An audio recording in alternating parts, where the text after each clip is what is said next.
여러분 3일 동안 수고 많으셨죠? 오늘 찬양하는 윤 집사님 그리고 우리 고 집사님 보니까 그 다윗과 요나단 같아요. 다윗과 요나단 그 남자 둘이 하는 중창팀이 있습니다. 한국에서 아주 짱입니다. 예. 근데 그 팀을 능가하는 것 같은데, 예. 마음에 안 들어도 여러분 능가할 줄 믿고 미리 아멘 해버리십시오. 예. 여러분 오늘 그 제2의 수요일인 거 아시죠? 애쉬 웬즈데이라고 해서 사순절의 시작입니다. 혹시 길거리에서 여러분 이마에 이렇게 재로 이렇게 십자가 그리고 다니는 사람들 보셨습니까? 예. 하루라도 십자가를 생각하는. 그리고 현대 교회에 이 교회 절기가 있습니다. 그 절기의 시작이 사순절에서 시작이 됩니다. 그래서 여러분 우리가 절기라고 말을 할 때 이 절자가 무슨 절이냐 하면은 끊을 절자를 씁니다. 그리고 마디 절자를 씁니다. 끊을 것은 끊고 마디를 짚고 나아가는 기간이라는 거예요. 뭐 사실상 돌아보면 끊을 것들이 한두 가지가 아니죠, 여러분. 그래서 사순절 기간 동안에는 여러분들이 가장 좋아하는 것 중에 여러분 하나를 하나님을 위해 십자가에 동참하기 위해서 여러분들이 좀 끊어야 됩니다. 뭐 어떤 분들은 그러더라고요. 일 마치고 와서 밥은 안 먹어도 꼭 보던 그 드라마는 보고 자야 된대요. 요즘 뜨는 드라마가 뭐가 있나요? 이제 당하고 나니까 말들을 안 하시네. 알고 계시면서도 무슨 드라마가 뜨는지 저도 모르겠습니다. 그죠? 자기가 좋아하는 것 최소한 한 가지만큼은 여러분이 사순절 기간에는 내가 끊어내는 거예요, 여러분. 여러분 그 대나무가 강한 이유가 뭐냐? 이 마디를 짚고 가기 때문에 굉장히 얇은 것 같은데도 강한 바람 앞에서 웬만히 몰아쳐가지고는 대나무는 꺾이지 않습니다. 마디를 짚기 때문에. 교회 절기가 왜 있느냐 우리에게. 우리의 신앙을 점검하고 지금 내가 바로 가고 있는가? 엉뚱하게 내 걸음을 딛고 있지는 않은가? 내 안에 잡다한 너무 많은 것들이 들어와 있지는 않은가? 이런 것들을 발견하고는 그거를 끊어내야 되는 거예요, 여러분. 사순절이 지나고서 우리의 삶이 하나님 앞에 보시기에 깨끗하고 자기를 정말로 빈 그릇으로 하나님 앞에 드린 자에게는 이런 부활의 감격이 새롭게 다가오는 거예요. 근데 참 이 끊어내는 거, 이 마디를 짚는 것이 인생에 쉽지 않단 말이죠. 왜냐? 육의 다스림을 받기 때문에 그렇습니다. 우리 인생 망하는 거 정말 쉽습니다. 여러분 먹고 싶은 대로 한번 다 드셔보세요. 몸 망가지는 거 순간입니다. 내 하고 싶은 대로, 내 생각되어지는 대로, 내 욕망이 일어나는 대로 여러분 다 한번 해보세요.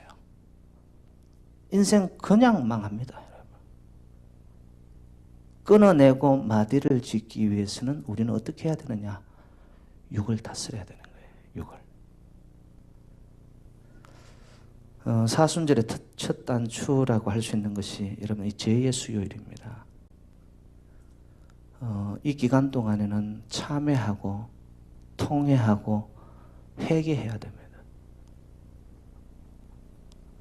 여러분 욥기 2장 8절에 보면은 욥이 이유 없는 고난을 당합니다. 갑자기 자녀들이 죽고 가축들이 죽고 집이 내려앉고 그리고 그의 몸에까지 발바닥에서부터 정수리까지 종기가 돋아납니다. 이때 욥이 처한 영적인 모습이 뭐였느냐? 2장 8절에 이런 표현이 있습니다. 욥이 재 가운데 앉았어. 왜 죄 가운데 앉았을까요? 자신을 돌아보는 거예요. 행여 하나님 눈밖에 났던 나의 모습은 없었던가? 돌아보는 거죠. 돌아보는 거죠. 그리고 오늘 본문에도요, 102편 우리 9절 말씀입니다. 9절에 이 다윗이 이런 표현을 했어요. 나는 죄를 양식같이 먹으며. 다윗 또한 인생의 괴로운 날, 어려운 시절을 지나면서 그가 처한 삶의 자리는 어디였냐? 죄를 양식같이 먹는 거예요. 이건 진정한 회개이죠. 여러분, 회개라는 것은 나의 가는 길을 돌이켜서 하나님께로 가는 것입니다. 그런데 많은 사람들은 생각과 마음은 돌이킨다고 해요. 그런데 여러분, 진정한 회개는 어디까지 이르러야 되느냐? 마음과 생각과 뜻도 하나님께로 돌이키지만 나의 몸이 돌이켜져야 됩니다. 행위가 있어야 된다는 거예요. 이것이 같이 균형을 이루지 못하면서 우리의 신앙생활에 여러분 이중구조가 생기는 거예요. 내 생각은 나는 그래도 교회 다니고 있어. 근데 몸은 엉뚱하게 노는 거예요. 행위는 없는 거예요. 그러니까 오늘날 교회가 성도들이 힘을 잃어가는 거예요. 이게. 여러분, 진정한 회개를 하지 않습니까? 하나님 앞에 정말 내 중심과 생각과 뜻과 더 나아가서 나의 행위와 몸이 하나님 앞으로 십자가 가까이 나아가지 않습니까? 여러분, 반드시 하나님께서 권세를 주세요. 회개하고 나면은 영적인 파워가 내 안에서 생겨난단 말이에요.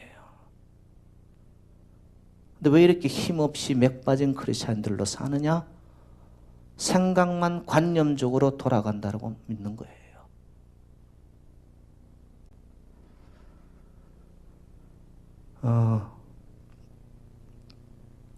여러분, 구약의 풍습에는요, 정말 하나님께로 돌아가기 위해서 내 생각도 돌이키고 내 행위와 내 몸 자체를 돌이키기 위해서 그들은 세 가지를 했습니다. 첫 번째는 기도를 했어요. 기도. 기도는 하나님과 나와의 관계입니다. 이것저것을 늘여놓는 시간이 기도가 아니라 하나님 앞에 자기를 돌아보는 거예요. 기도입니다. 그런데 이 기도는 구약의 백성들은 금식으로 이어집니다. 오늘도 본문에 보면은 다윗이 이런 표현을 합니다. 여러분, 4절 말씀으로 한번 가봐요. 4절 다 같이 시작. 내가 음식 먹기도 잊었으므로 내 마음이 풀같이 시들고 말라버려 싸우며. 기도 가운데 얼마나 그 기도가 깊어졌으면은 음식 먹는 것을 잊어버리고 금식의 단계로 들어가는 거예요. 여러분, 금식의 기도가 얼마나 능력이 있냐 하면은 내 안에 있는 육의 기운이 떨어져 나가면서 영이 맑아지는 것이 금식 기도하면 나타납니다. 안 해본 사람들은 여기에 대한 체험이 없으니까 화답이 안 되죠. 근데 정말 금식 한번 해보세요, 여러분. 금식 한다고, 아유, 목사님, 저는 아침을 원래 안 먹으니까. 여러분, 그건 금식이 아니죠. 금식은 금식 기도로 이어져야 되는데 밥 한 끼 안 먹는다고 해서 그게 금식입니까? 어떤 사람들은 또 금식을 자기의 다이어트 기간으로 삼아요. 여러분, 그건 금식 기도가 아닙니다. 근데 내가 하나님 앞에 금식으로 나타나지 않습니까? 그러면 반드시 하나님께서 내 안에 잠자고 있던 영을 깨워주세요. 그 순간 내 안에서 이러한 능력이 있었는가를 깨닫게 되어집니다. 그러면서 겸비해지고 영이 맑아지고 깨끗해지기 시작합니다. 혹시 여러분 중에 내 이 기질이 강하다고 생각하는 분 있으십니까? 아, 이 성질을 내가 죽일 수가 없다라고. 이런 분 있으세요? 여러분, 금식하시기 바랍니다. 또 기질 강하다고 이러면 자기를 생각 안 하고, 목사님 금식하셔야 돼. 우리 교회 장로님 금식하셔야 돼. 이렇게 생각하는 그분이 바로 금식해야 할 사람이에요. 그분이 바로. 네? 꼭 그런 사람들이 있더라고요. 자기 보고 말씀하는데 꼭 다른 사람 생각해. 여기 안 해. 그 사람이, 딴 사람 생각하는 그 사람이 금식해야 돼. 금식해야 돼. 기질이 안에 살아있는 거예요. 근데 금식 기도를 하잖아요. 그러면 이게 다 쓰러지기 시작합니다. 하나님 반드시 힘을 주세요. 네.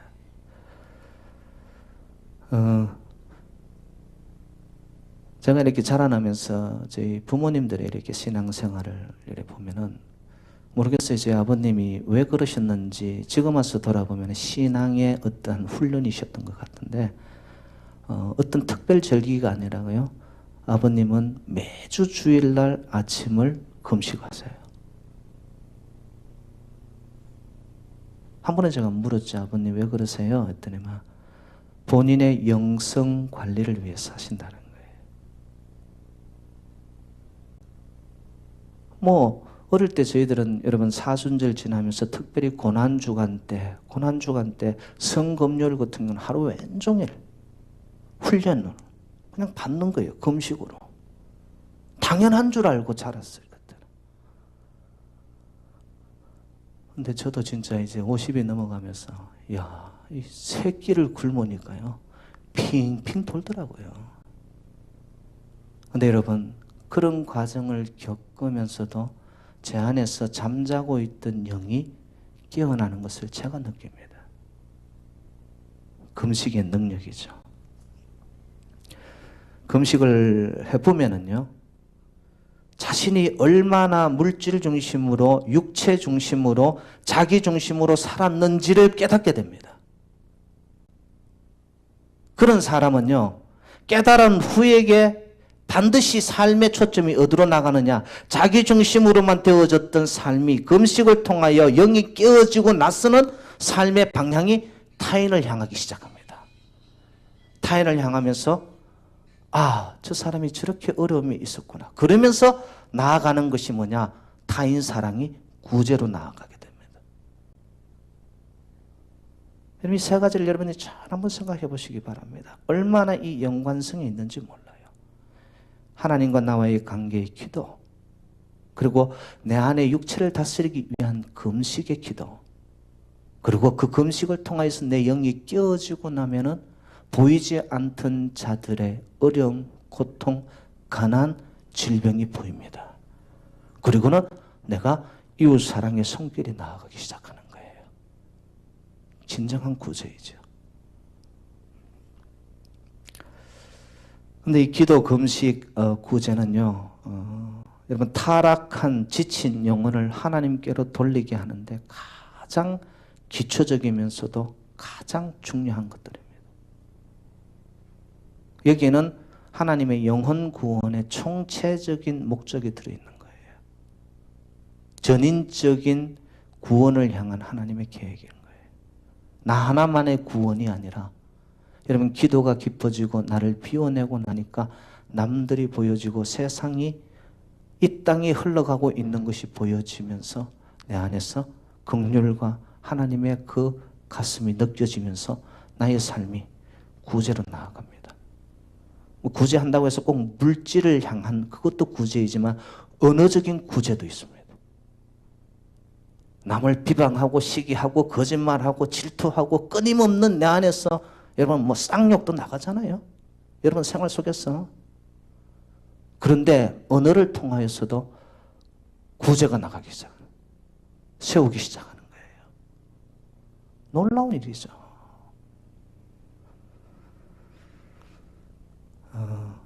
그래서 여러분 저는 이런 생각을 해봤습니다.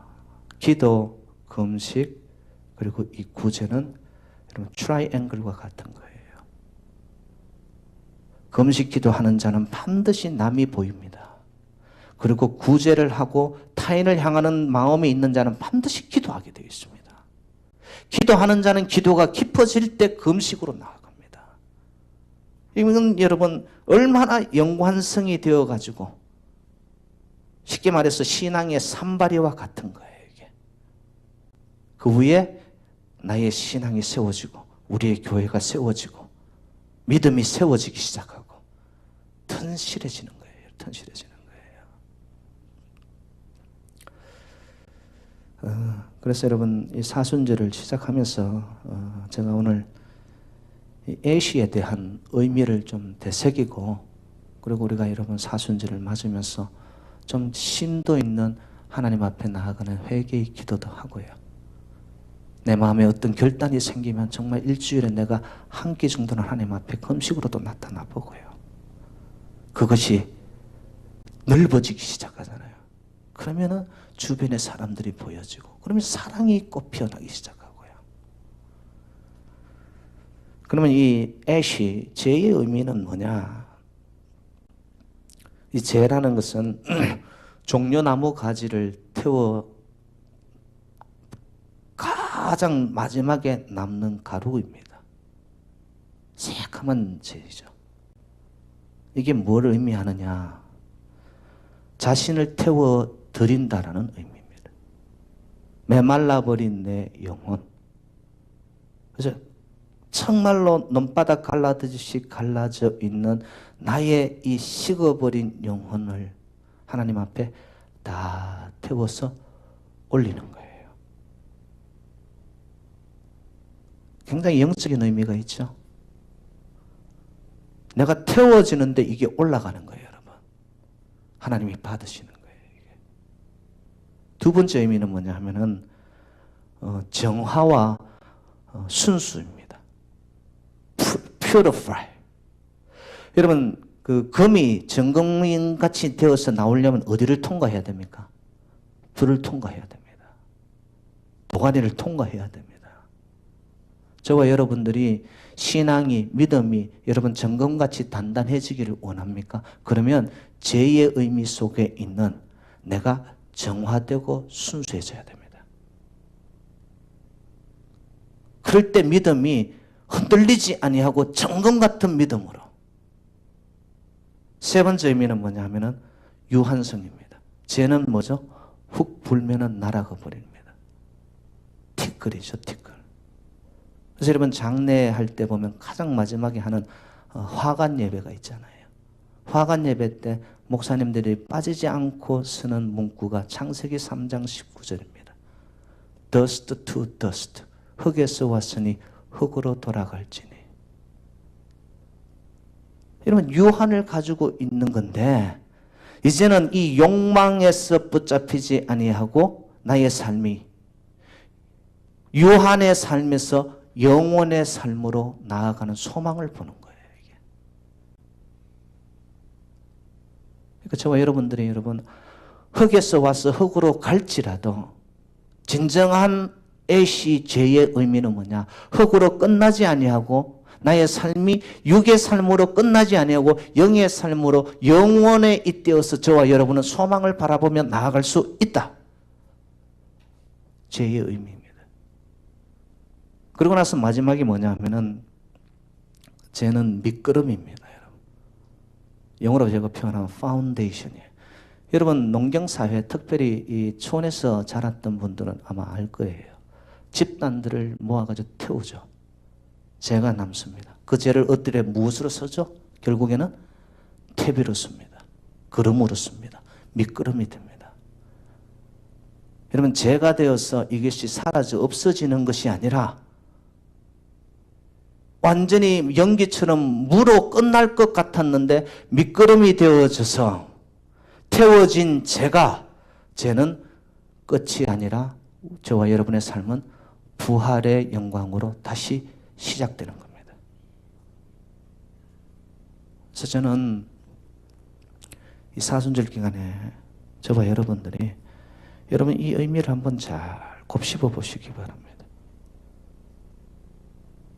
여러분들이 눈물을 흘려 회개하여 하나님께로 돌아오잖아요. 그러면 그것이 밑거름이 되어 우리 교회의 밑거름이 되어서 하나님 교회를 축복하실 것입니다. 여러분의 가정을 축복하고 여러분의 후손들을 축복하실 것입니다. 죄는 유한한 것 같지만 우리의 삶은 영원으로 이어져 결국은 우리의 삶은 천국으로 천당을 바라보며 가고 있는 거예요. 죽음이 아니라 부활의 삶으로. 그리고 여러분 끊임없이 우리가 깨끗하고 정화되기 시작하는 거예요. 정결해지기 시작하는 거예요. 내 영이 정직한 영, 정결한 영이 되어지면 하나님의 성령이 오게 되어 있습니다. 성령이 오셔서 오게 되어지면 우리는 권능을 받게 됩니다. 권능을 받은 자들은 반드시 이웃을 보고 세상을 보고 그 끝까지 가서 하나님의 복음을 전하게 됩니다. 사도행전 1장 8절 말씀을 성령이 권능이 되어 그들에게 임하니 그들이 사마리아와 땅 끝까지 이르러 내 증인이 되느라.